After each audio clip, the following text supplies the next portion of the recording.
Welcome to the Recovering Perfectionist Podcast, where I empower you to develop sustainable habits, challenge society, and take messy action.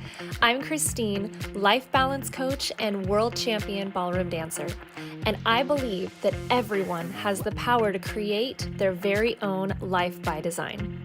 The Recovering Perfectionist Podcast was created with a mission to encourage a life of abundance by finding peace and acceptance in our own imperfections and developing healthy self-love through sustainable habits and manifestation. It's time to align with the universe for the full human experience and redefine what it really means to be successful. It's too good, the secret is out and wow.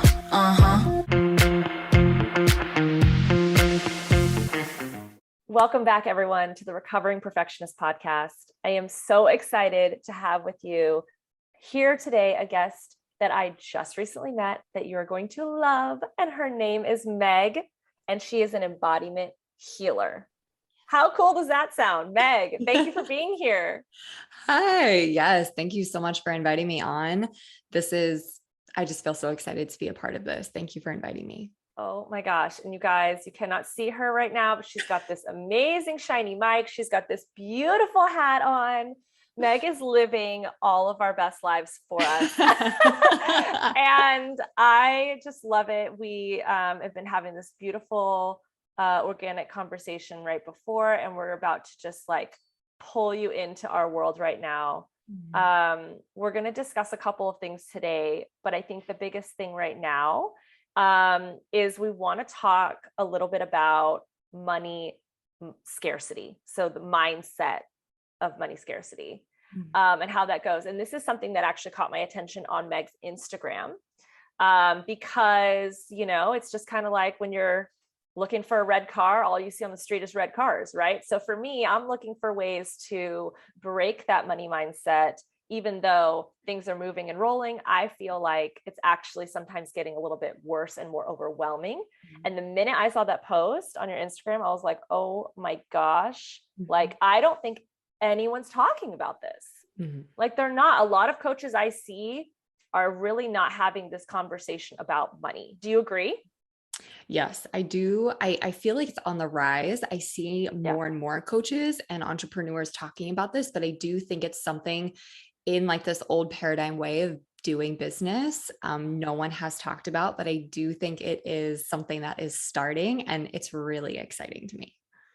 It is. And I think it's necessary because, as coaches, we are all building our brand and trying to help people and trying to make sure that we, we're an expert, but we're still, that's what I love about life coaching is we're still a work in progress, but we can still change people's lives. Like, there's this like duality happening that in any other field really couldn't happen, right? Because you can't have, like, I wouldn't want someone operating on me that's like still practicing, a practicing surgeon, right?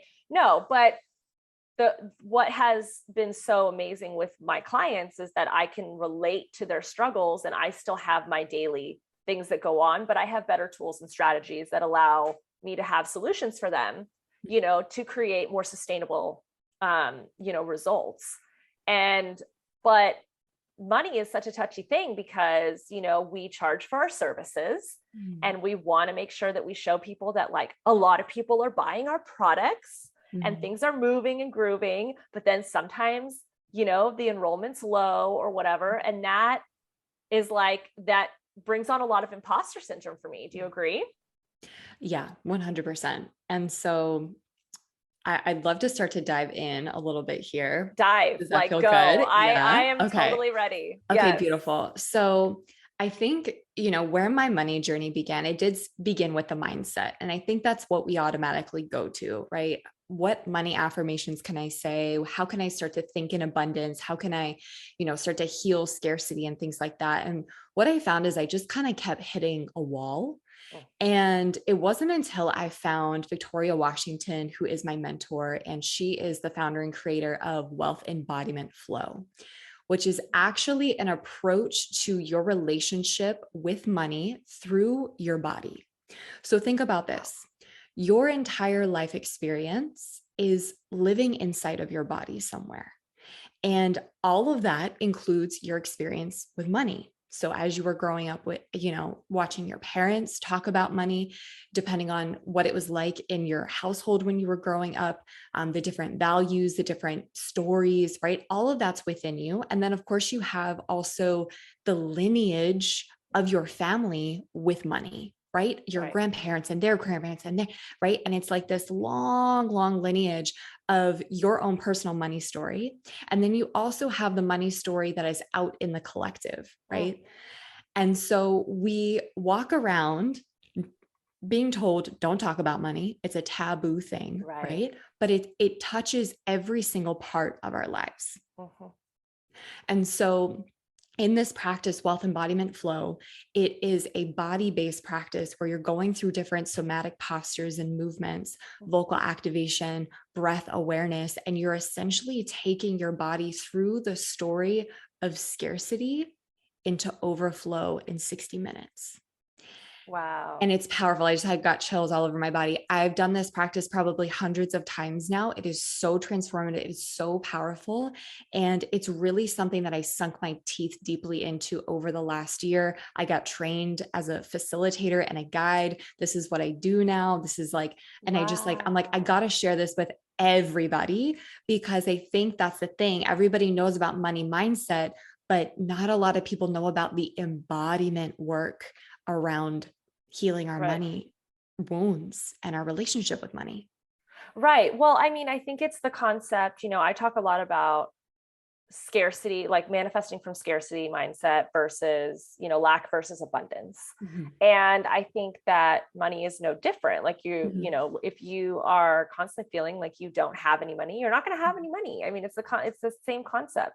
But I think just like what you said, it is something that touches all of us in a specific way. Like so many different people are trying to, manifest, love into their life or a career path change or health and wellness or whatever it may be. And everyone's going through that different journey. Some people have already done it. Some people are doing it. Some people don't care. They're fine with what they have. But money is something that I think everybody either wants for different, they all want for different reasons, but it's all something that we need in order to survive. And just because of how our society works. And so for me, I see it as like, it's a tool. It helps me to have options to do lots of different things, but it's not the way our society is that if, the more money you have, the more successful you are, right? It's how we define success. It's how we define, that you're doing well, that you don't have to worry, that you can retire early, all of these things. And I think the entrepreneurs and coaches in our space are kind of trying to rewrite that narrative a little bit as far as like the materialistic side of it, going from like the celebrities who just show off their money with all the things that they have.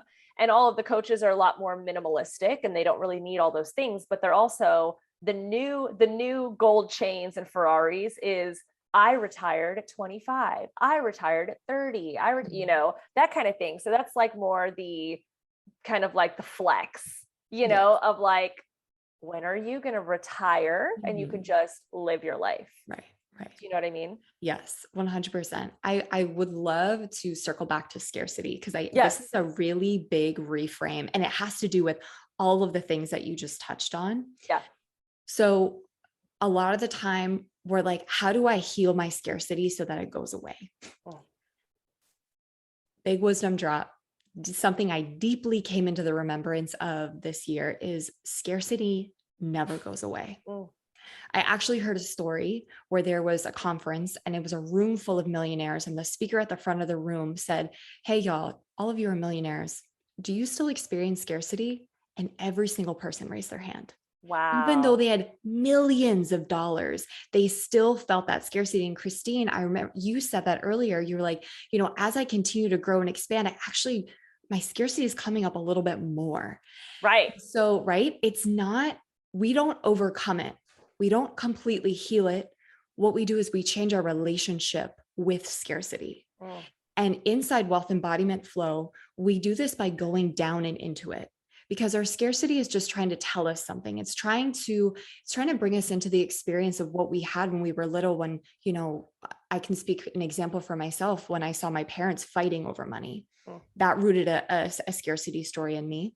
Yeah. So in wealth embodiment flow, I've been given the opportunity to go down and in and give my body the experience to really feel and emote that experience that I had, and give it a voice and allow myself to be with it and feel it and see it. And in that, the scarcity doesn't feel as scary. It doesn't feel as big, because you're in it, you're with it. And then over time, the more you go down and in and down and in and down and in, you start to build this remembrance in your nervous system that I don't have to freak out when I'm in scarcity.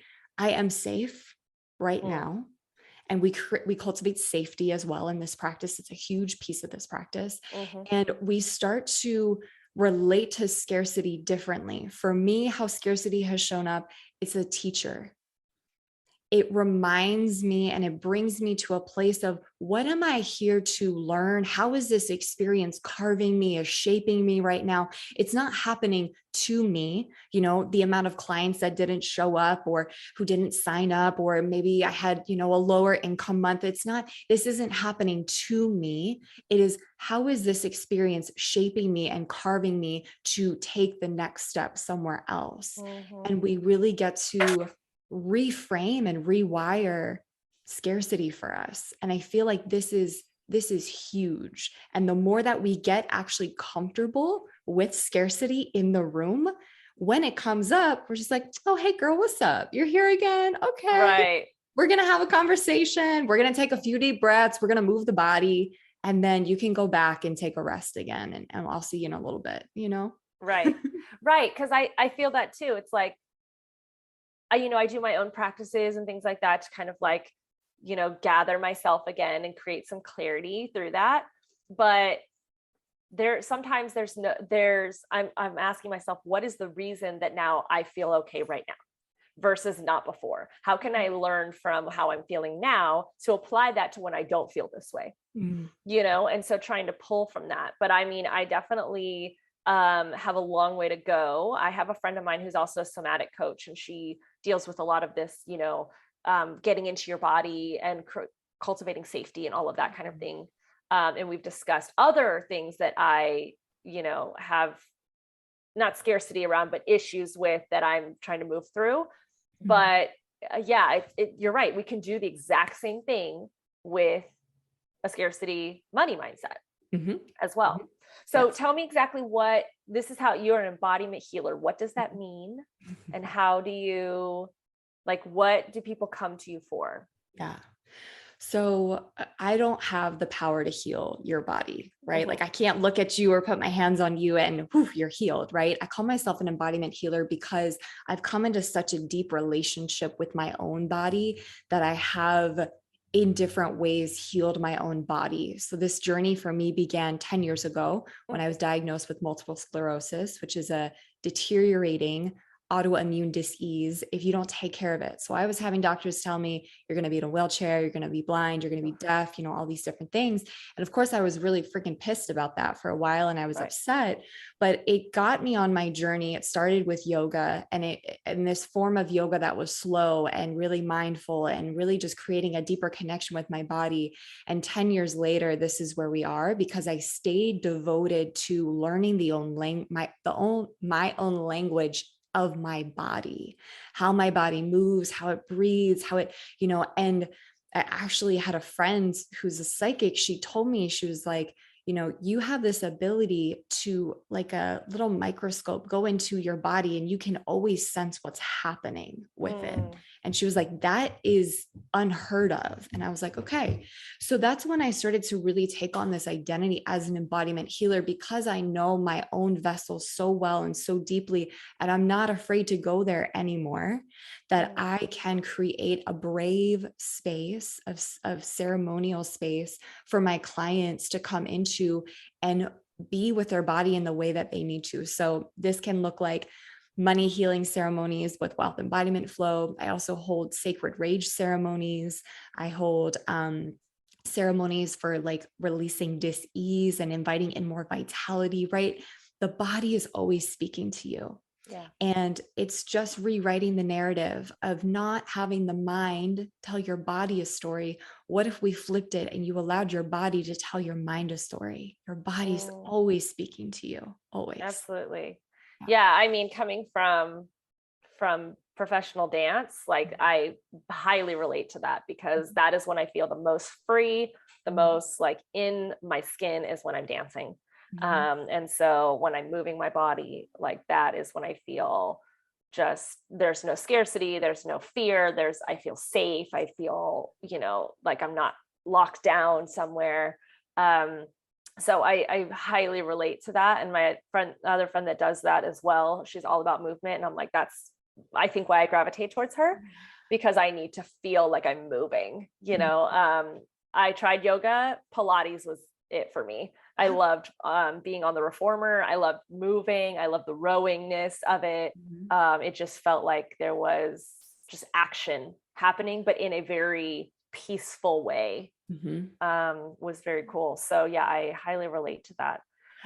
I love it. So talk to me more about this, this flow, thing that you do, that you're certified as a facilitator in this practice. And it specifically discusses money. Yes. Right. So tell me, what are the stories that people are coming to you with? Like, why do they have a scarcity mindset around money? Yeah.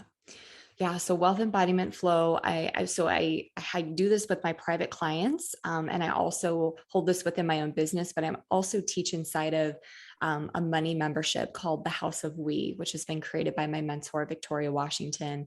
And we have over 400 people inside of that space. So it's really wild to see just everyone who comes in. I mean, the amount of stories, they are all so vastly different, but it's so wild because we're all there for the same thing, right? We have some, very, very successful entrepreneurs who are making tons of money, but who are in this space because they recognize, okay, as I continue to grow and expand, I still get to be in this work, and I get to be in this practice as self-care and to be in my opulence. And then we have people who are, hundreds of thousands of dollars in debt. And they're just like, hey, I've fucking tried everything else and I need something different. Yeah. And that's, so it really is for everybody. It is, the lineage of the practice did start specifically for women because my mentor is a woman and that's her lived experience. And women have a very different relationship with money than men. There's actually this really incredible book called We Should All Be Millionaires by Rachel Rogers. And she goes into like the history of women and wealth.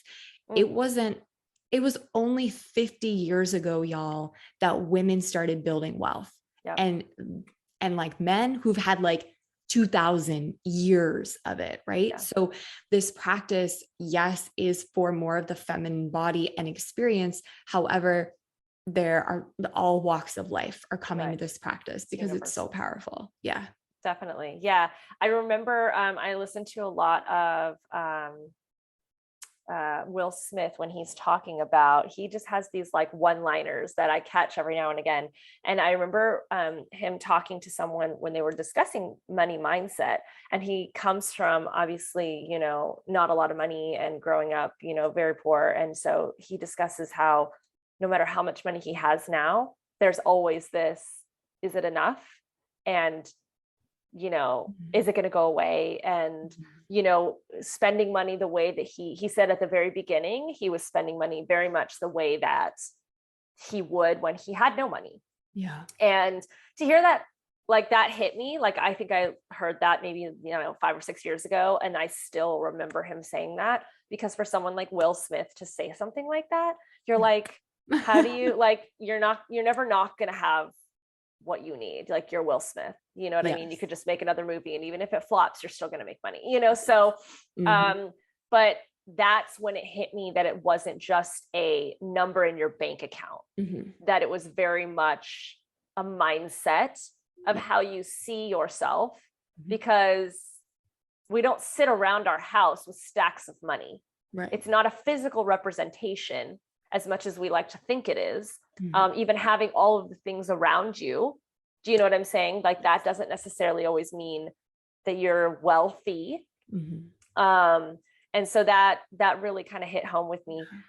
I kind of want to circle back around though, because I feel like we kind of left an open-ended conversation here that you have MS. Yeah.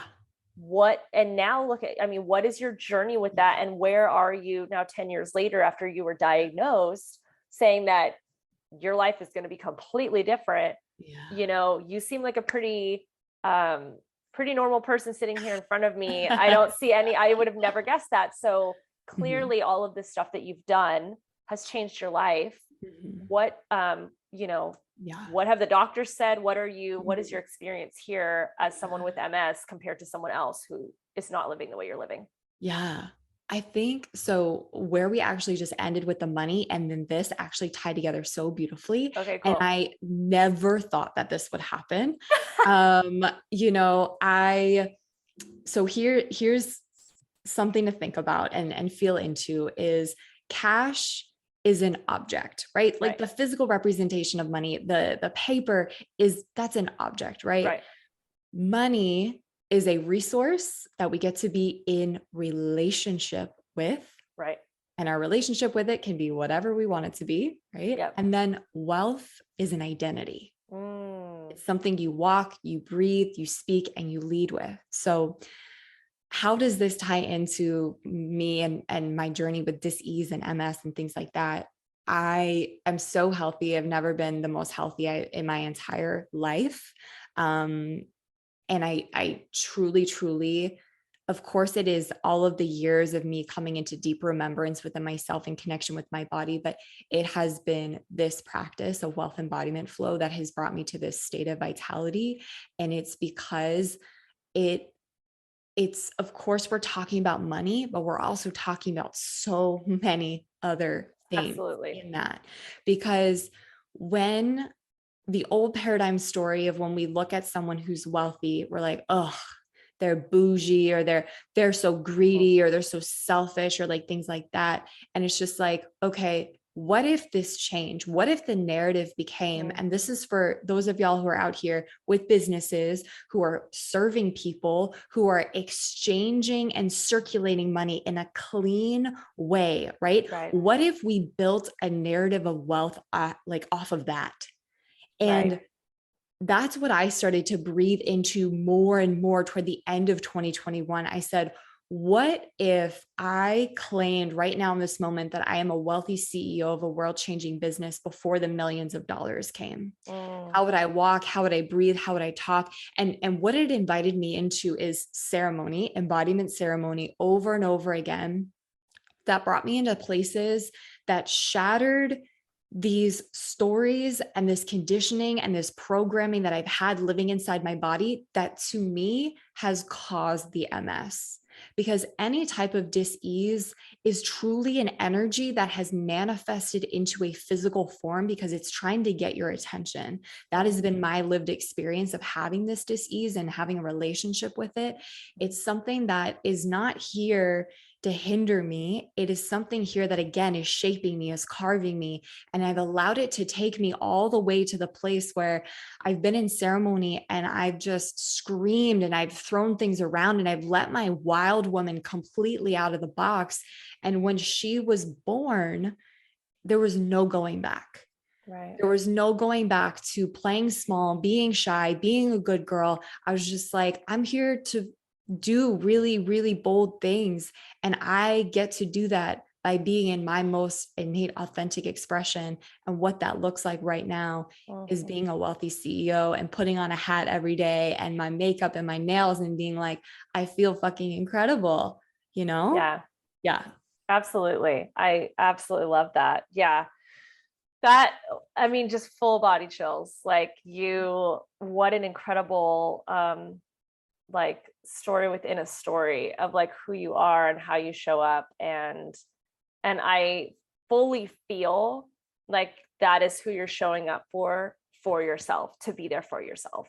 Like, you're not doing this for anybody else. You're not trying to put on a show. You're not trying to be like, here I am. This is, that brings on all that imposter syndrome of like, I'm trying to do this because that's what everybody else thinks I should look like and be doing. Right. You have this authenticity about you that is so palpable. Thank you. It's incredible. Yeah. And that only comes from going through what you've been through and really embodying that, that healing and that wealth within yourself, which, like you said, is a feeling. Has nothing to do with money, because we don't all want money because of the paper. If we gave it no value as a society, would do us no good. Right. Now we're all going into Bitcoin and cryptocurrencies and things, and now we're giving value to these things, and that's why people want them, NFTs. But it's not about that physical thing. It's about what the value holds. Yeah. And so and I think that is such a lesson to how we give other things value, right? Things in our life, whether it be, a cell phone or a bicycle or something that we love, or it can be people in our life that we hold their opinion at high value, which can disrupt our own thought process, or experiences, like this happened to me, like you said, instead of it happening for me, or what can I learn from this experience, how we place value on those things in our life that really is what shape us. Yeah. 100%. And to me, embodiment is it for me, because you can't fake embodiment. Like you just said, right. You were just like, I feel you, like, and that to me is some of the most powerful currency, is to feel somebody and to be in your own embodied state, your own embodied essence that is so authentic and so innate. It is just, you will change your own world, and you will change the world around you in your own community. And then it's going to expand out more and more and more. And it is how you are walking and talking and breathing and being in the moments that you're with somebody, and more so in the moments when you're by yourself. Yeah. Absolutely. Yeah. Absolutely. Oh my gosh. I love it. I absolutely love it. And we just found out that we live so close to each other, which is awesome. And we're probably even going to be getting closer because we're thinking of moving as well. And so my advice to anyone who's out there listening to this, I think we all have some sort of attachment to money. I think the first thing that helped me is realizing just the way you started this conversation, my parents, my grandparents, what was their conversation around money? Anything that I could remember when I was young, whenever we talked about money, what was it and how did it start? And for me, it was always, I had to stop doing certain dance classes because my parents couldn't afford it. My mom was always very aware of what we were buying and what we had, we were comfortable. We always had everything that we needed, but my parents worked really hard for money. My grandparents were not very wealthy. And as that was on one side. On the other side, they actually were very well off, but just comfortable, built a good retirement for themselves. And, my other grandparents had issues with, retirement and getting into good retirement homes because of the price and all this stuff. So money has always been something that has been hard to come by, I think, in our family story. And so for me, it's not even about being the first millionaire of our family or about being, having it for my husband and I or our kids or whatever. It's more about just getting rid of that narrative of this is hard to do. Or it has to be, you have to work really hard to get this. And I'm all about working hard. Like as an athlete, we come from these disciplines of like, the harder you train, the more you're going to win. But it's also, again, coming back to this whole perfectionism, theme here is a lot of times it's not about working the hardest, it's about working smart. And what that actually means, not just saying it as a buzzword, but like, what does it mean to work smart? And what are the action steps we need to take to delegate, automate, work with people who are like-minded, find the people around you to build a community that can help you to grow faster by people who are already doing it, not just assume there's only one way to be successful, being open-minded to lots of different ways to heal yourself and to create wealth and success. And I think that has really helped me to feel like our generation, you know, my brother and I, at least, and my husband, are going to create this generational wealth, not just financially, but also mentally. Yeah. Because I feel like our parents and our grandparents were in a mental prison, essentially, a mental jail of, this is what we have and this is what we have to live with and this is our retirement and we can't make more. It can like that's it, right? Save it and make sure that you don't spend it on frivolous things. Yeah. And that handcuffed mentality is just terrifying. Yeah, truly. And that's what's so powerful about wealth embodiment flow is it's because the body is so powerful and the energy that the body can move, it truly will not only heal your relationship with money, but we've heard stories time and time again. I have my own stories about how me healing my relationship with money has been healing the money lineage in my own bloodline. Like this whole year, as I've been deeply in my relationship with money, in my wealth embodiment flow, and really stepping into my wealthy woman identity. And this wasn't something that I wasn't talking about publicly, to be honest, until like the last few months has been like, okay, I'm ready to talk about this. Right. Yeah. So I've been doing this kind of on my own, telling my family about it a little bit, but I saw the work that I was doing affect my family.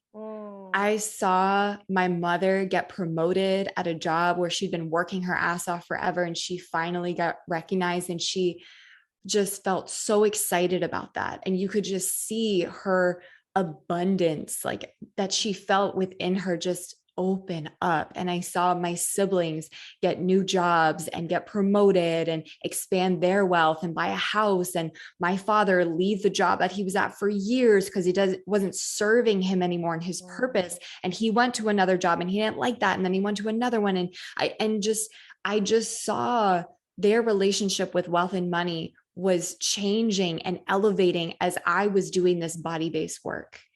And oh my gosh, how powerful is that? And I've heard this story so many times happen inside of the house of We as well. The clients that we serve, the same thing is happening. And so, yes, you are literally healing your own bloodline and the money stories that have lived in it. And you're also saying and taking a stand for, it ends with me. It ends with me right now. So when I had children, or when I have nieces and nephews, or whoever else is going to be in my future lineage, my future ancestors, they're not going to carry this anymore. We're going to be able to come to the dinner table and we're going to be able to talk about wealth and money in a really sacred and beautiful way. We're going to be able to live a life of opulence because we know we've been circulating money in a clean and beautiful way. Like, it really is, it's new paradigm. Like, it's like, I cannot wait for it. I don't even know where to go from that, because just even that felt just like a meditation audio, just listening to you. I completely feel the exact same way.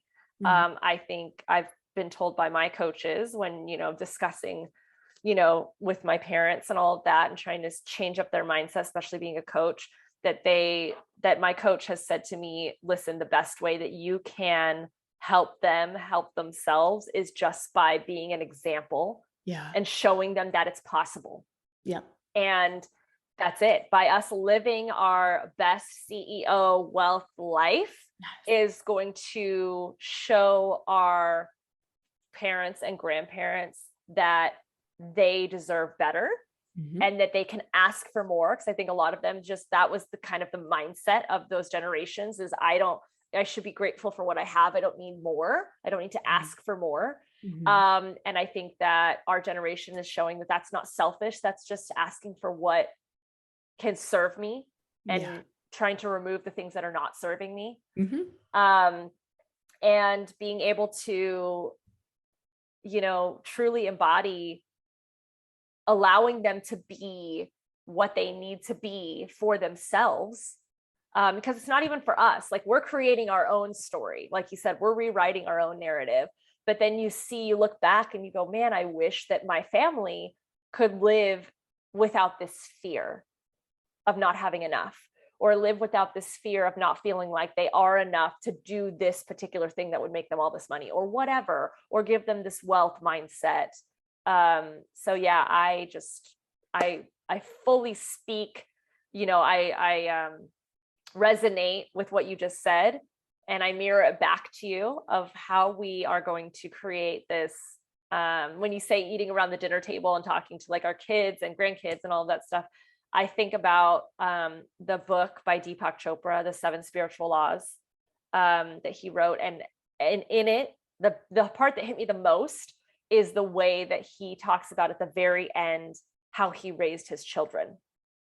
And being someone who's such a renowned spiritual leader, how his children grew up and the mindset that he was able to give them from birth, so that they were not, I don't want to say ruined, but they were not, taken over by society's limiting beliefs, right? And having to unlearn all of these things that are not serving them. Yeah. They were really given the path of, personal development and spirituality, and understanding how to weed through things, and awareness, and living with intention. These are things that we're not taught, because our parents and grandparents are not taught this either. So they don't know what they don't know, and they can't teach it to us. Right. So that money, mindset just trickles down, and you just hope that someone has an idea that strikes gold that eventually makes money for everybody, and then says it's possible. Or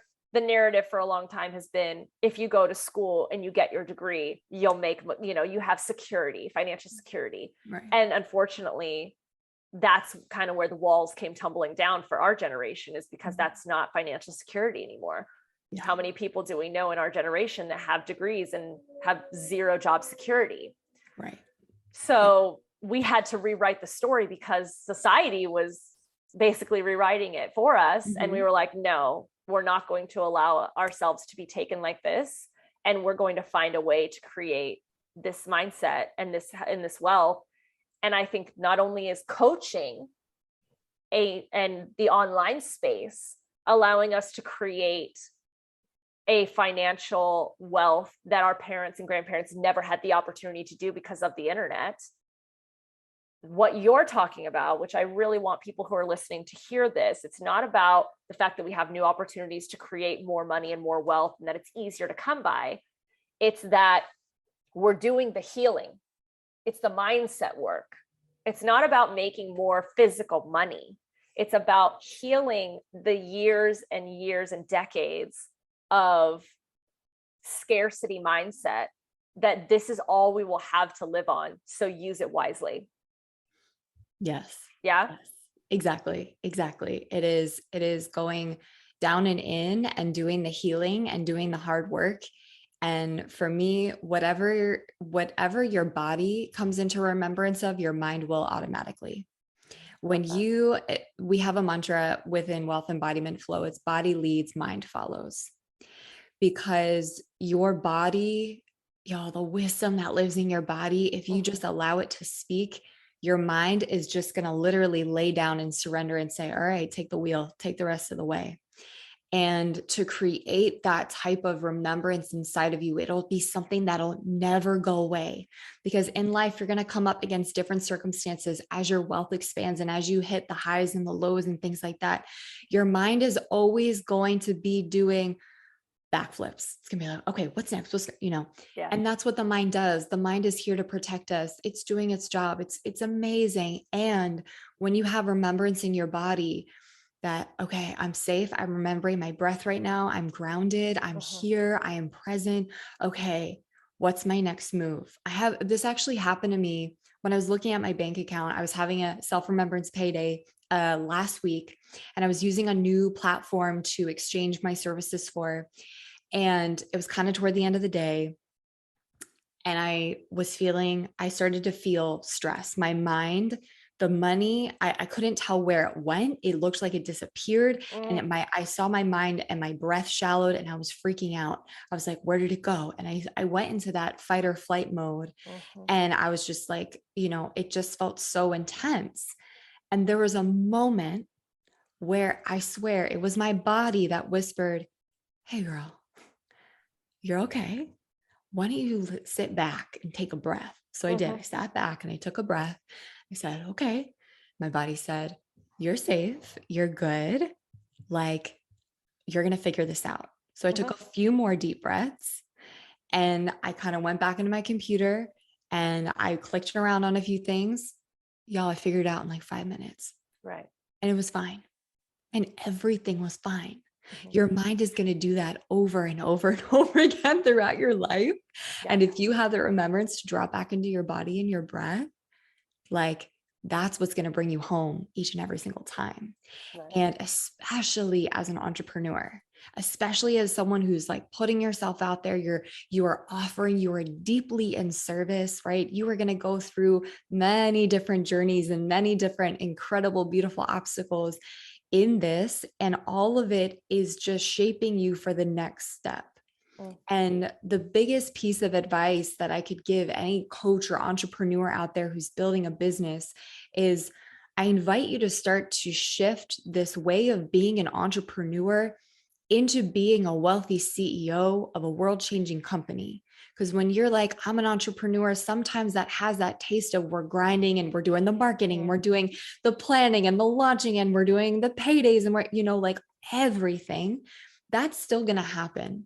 But what if you woke up and said, I'm a wealthy CEO of a world-changing company? You're going to approach your business very differently. You're going to serve your clients very, very differently. You're going to just be in your business in a totally different frequency.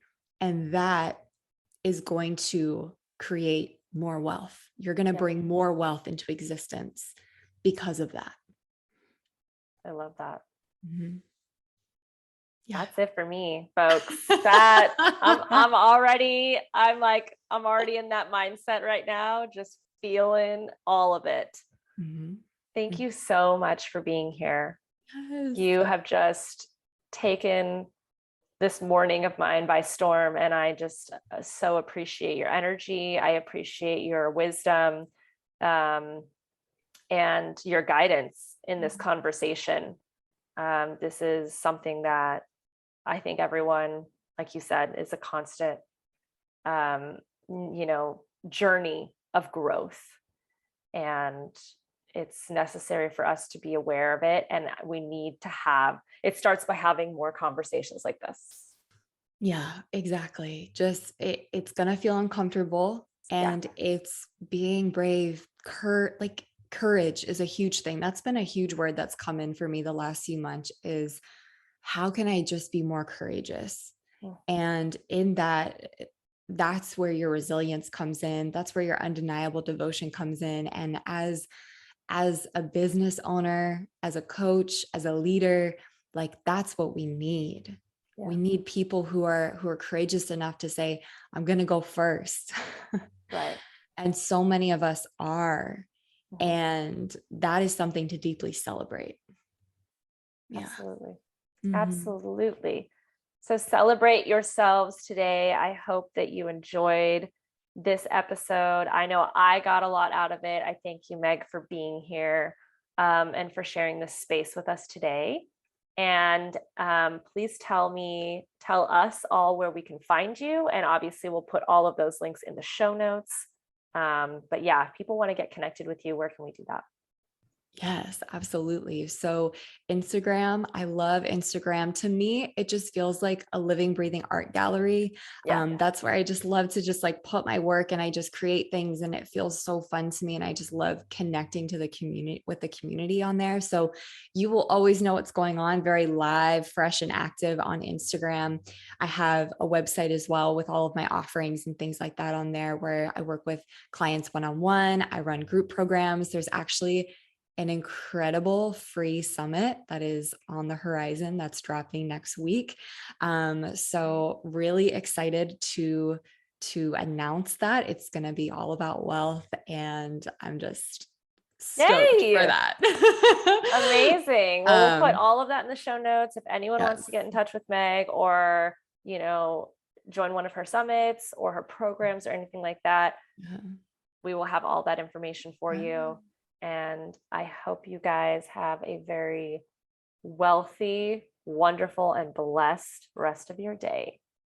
Thank you so much for listening to the Recovering Perfectionist Podcast.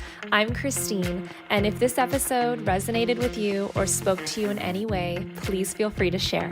I absolutely love hearing from you guys and your thoughts about the topics based on your experiences.